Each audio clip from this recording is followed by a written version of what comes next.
সমাজের মধ্যে যদি দর্শন নামক এই ব্যাধি, এই মারাত্মক অপরাধকে বন্ধ করতে চান, তো প্রথমে বিবাহকে আপনারা সহজ করে তুলুন। আপনারা দেখছেন শাইখ আহসান উল্লাহ নেসারি হুজুরের সার্বিক তত্ত্বাবধানে পরিচালিত AUN ইসলামিক টিভি। আসসালামু আলাইকুম ওয়া রাহমাতুল্লাহি ওয়া বারাকাতুহু। আলহামদুলিল্লাহি রাব্বিল আলামিন ওয়াসসালাতু ওয়াসসালামু আলা সাইয়্যিদিনা মুহাম্মাদিনিল মুস্তাফা তাহাল আমিন ওয়া আলা আলিহি ওয়া আসহাবিহি আজমাইন, আম্মা বা'দ। প্রিয় দিনী ভাই এবং বোন, আজকে অত্যন্ত গুরুত্বপূর্ণ এবং সমসাময়িক আলোচিত একটি বিষয় নিয়ে আলোকপাত করবার চেষ্টা করব, যদি আল্লাহ তাআলা আমাকে তৌফিক এনায়েত করে। বর্তমান সময়ে সবচাইতে আলোচিত এবং সবচাইতে ঘৃণিত একটি জঘন্য অপরাধ,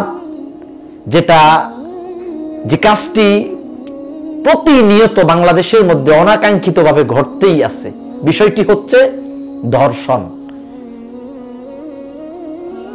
প্রিয় দিনী ভাই এবং বোন, আজকে ধর্ষণের ব্যাপারে কয়েকটি কথা বলবার চেষ্টা করব, যদি আল্লাহ তৌফিক দেয়। ইতিমধ্যে আপনারা জেনেছেন, সিলেট MC কলেজের মাঠে স্বামী স্ত্রী দুইজনেই ঘুরতে গিয়ে স্বামীর সামনে স্ত্রীকে গণধর্ষণ করা হয়েছে। আস্তাগফিরুল্লাহাল আযীম। প্রথমে আমরা কোরআনে কারীম থেকে কয়েকটি আয়াতে কারিমা আমরা তেলাওয়াত করি এবং সেই সম্পর্কে আমরা কিছুটা আলোচনা করব। প্রিয় দিনী ভাই এবং বোন, পবিত্র কালামে হাকিমে সূরা আল ইমরানের 14 নম্বর আয়াতে আল্লাহ তাআলা ইরশাদ করেন, বিসমিল্লাহির রহমানির রহিম, যুইনা লিন-নাসি হুব্বুশ শাহাওয়াতি মিনান নিসাই ওয়াল বানিন। মানুষের জন্য নারীদেরকে কি সুসজ্জিত করা হয়েছে আকর্ষণের মাধ্যমে, সৌন্দর্যমণ্ডিত আকর্ষণের মাধ্যমে। তাহলে একজন নারী এবং একজন পুরুষ, বা একজন পুরুষ এবং একজন নারী, টোটাল একজন অপরজনকে যখন দেখবে তখন ইফেক্ট হবে, আকর্ষণ হবে, একজন আরেকজনের প্রতি দুর্বল হবে, এটাই স্বাভাবিক। তবে কেউ কারোর প্রতি যদি দুর্বল হয়, এর জন্য হালাল ব্যবস্থাপনা আল্লাহ তাআলা দিয়েছেন, সেটা হচ্ছে বিবাহ। বিবাহ করার মাধ্যমে এই আকর্ষণটাকে কাজে লাগাবে, হালাল বানিয়ে নেবে, বৈধ বানিয়ে নেবে। আরেকটি আয়াত কারীমা আমরা দেখতে পারি, যেটা সূরা নূরের মধ্যে আল্লাহ তাআলা 29 নম্বর আয়াতে ইরশাদ করেছেন। 29 এবং 30 নম্বর আয়াতে আল্লাহ বলে, কুল্লিল মুমিনিনা ইয়াগুদ্দু মিন আবসারিহিম ওয়া ইয়াহফাযু ফুরুজাহুম যালিকা আযকা লাহুম ইন্নাল্লাহা খাবীরুম বিমা ইয়াসনাউন। হে নবী, আপনি মুমিনদেরকে বলে দেন, মুমিন পুরুষ যারা আছে তাদেরকে আপনি বলে দেন, তারা যেন তাদের চক্ষুকে নত করে রাখে। যখন তাদের সামনে দিয়ে কোনো নারী, বেগানা নারী বিচরণ করে, তারা যেন তাদের চক্ষু নিম্নগামী করে রাখে, এবং তারা তাদের যৌনাঙ্গের যৌবনের হেফাজত করে, তারা তাদের লজ্জাস্থানের হেফাজত করে।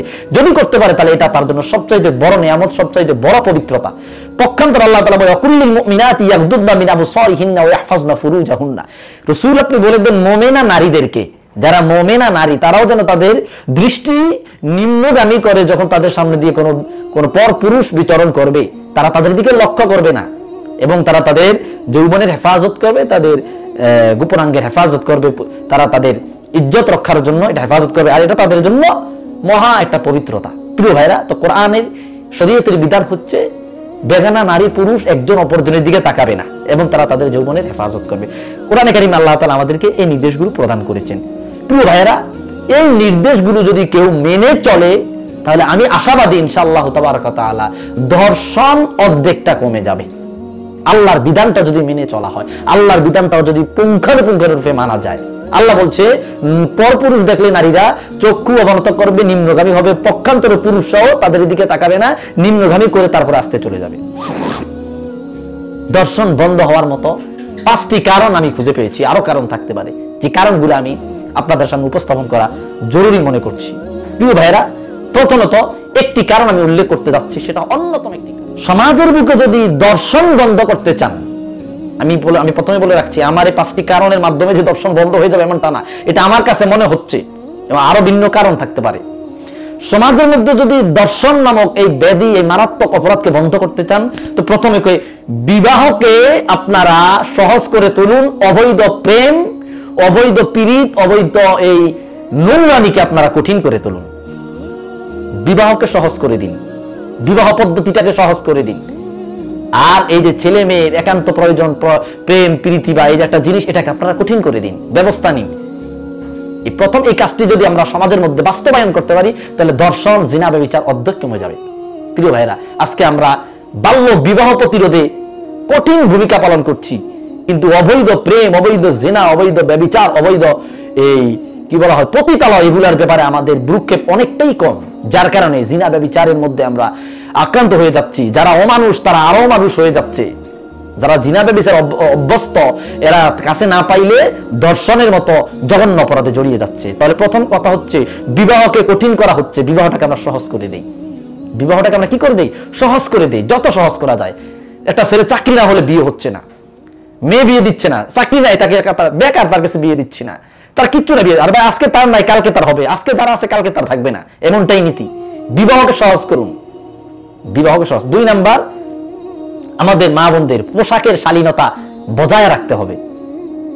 চতুর্দিকে আমাদের নোংরামি, বেহায়াপনা, টিভি সিনেমার মধ্যে ওয়েস্টার্ন কালচারের মেয়েদের, নারীদের অবয়ব ভঙ্গিমা, অবয়ব চরিত্র, অবয়ব তাদের যে পোশাক আকৃতি, এগুলাকে আমরা বাঙালিরা বা আমরা এই দেশে যারা আছি, আমরা সরলপ্রাণা মানুষগুলো আস্তে আস্তে আমাদের মা বোনরা গ্রহণ করতে যাচ্ছে। যারা উন্নত এলাকাতে বসবাস করতেন ওনাদের পোশাকটা অনেকটাই কেমন জানি আস্তে আস্তে ওয়েস্টার্নদের মতো হতে যাচ্ছে। তাহলে পোশাকের শালীনতা আমাদের বজায় রাখতে হবে। ইসলাম আমাদের মা বোনদের একটা নীতি নির্ধারক দিয়ে দিচ্ছে, হিজাব। হিজাব পড়লে যে দর্শন হবে না এমনটা না। আপনি হিজাব পড়বেন দর্শন থেকে বাঁচার জন্য নয়, হিজাব পড়বেন আপনি আল্লাহর আদেশ পালনের জন্য। প্রিয় ভাইরা, আমি যদি আমার শরীরটাকে ঢেকে রাখি, আমি আমার আল্লাহর বিধানটা মেনে চলি, তার আমার সৌন্দর্য অবশ্যই পরপুরুষ দেখবে না। আর না দেখলে সামান্য সাধারণত যতটুকু আকর্ষণ একটা নারীর প্রতি আসা, তার অর্ধেকটাই কিন্তু আসবে না। কারণ একটা নারীর আকর্ষণ মূলত চেহারার দিকে থাকে। চেহারাটা যদি দেখা না যায়, তাহলে তার প্রতি যতটুকু আকর্ষণ আসার কথা ততটুকু আসার কথা না। একজন ধর্ষক প্রথমত একটা নারীর দিকে কুনজরে তাকায়, প্রথম তার চেহারা দিকে। প্রিয় ভাইরা, তাহলে পোশাকের শালীনতাটা 2 নাম্বার। আমাদের পোশাকগুলো ঢিলে ঢালা এবং ইসলামী শরীয়ত মোতাবেক পোশাকগুলো হলে আমি আশাবাদী দর্শন অর্ধেকটাই কমে যাওয়ার সম্ভাবনা রয়েছে। 3 নাম্বার, আমি আপনাদের সামনে আরেকটি কারণ উল্লেখ করতে পারি।